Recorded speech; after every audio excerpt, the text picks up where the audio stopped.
Assalomu alaykum. Navbatdagi Aristonga do'stim Farruh bilan Olmaliqqa kelyapmiz. Ekrandagilar mana Olmaliqqa chorrahadan burilyapmiz.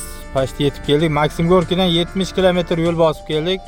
Shu yerda bitta Aristonimiz bor ekan, akamiz iltimos qilayorlar. O'zimiz tomonda mutaxassislarni topa olmadim aka. Instagramda videolaringizni ko'rdim, iltimos Aristonimni ko'rib bering, 1 yildan beri ishlamayapti dedilar. Kuzatib turinglar. Aristonlarni aybini topib, xudo xolasa yangiday qilib berib ketamiz, xudo xolasa. Hozir olgan videolarimizni ham qo'yamiz, xudo xolasa. Mana Olmaliqdagi Aristonimiz. Keldik mana. Reysga erib ketgan o'zini. Mana bunday ahvollarga kelib qo'ygan. Xudo xolasa bunga hozir mana bu yerda bizda zapas kabellarimiz bor, uzuv kabellarimiz avtomatik.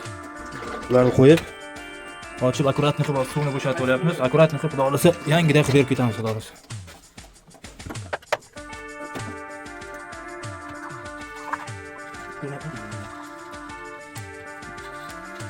Qo'rg'oshiga qarab, mana quyida kiyimlarga qarab bilasizmi? Ularga qarab dizayni bilan. Qo'rg'oshin nisbatan oqilib qoladi, lekin bu qatnamayapti. Bu yana uzoqni 5-6 edi, maydab ketadi, devorga ketib bo'ladi. So'kiramiz, suv tushib. Mana akamiz Aristondan bir pasida yuvib chayib yangiday qilib ishlatib berdik.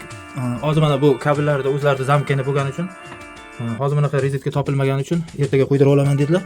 Mana udunitidan tortib kelib, mana bunday o'zi avtomat kabel qo'yib berdim. Avtomat mana ishlashini ko'rsatay sizga. Mana o'chdi, ishlayapti. Mana yondi.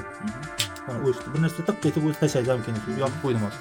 Mana Aristonimiz, obratni klapinlar qo'yildi, mana svetlar yonyapti. Hammasi joy-joyda. Xudo xolasa endi bu yerga suv bo'ladi. Salomat bo'lasizlar.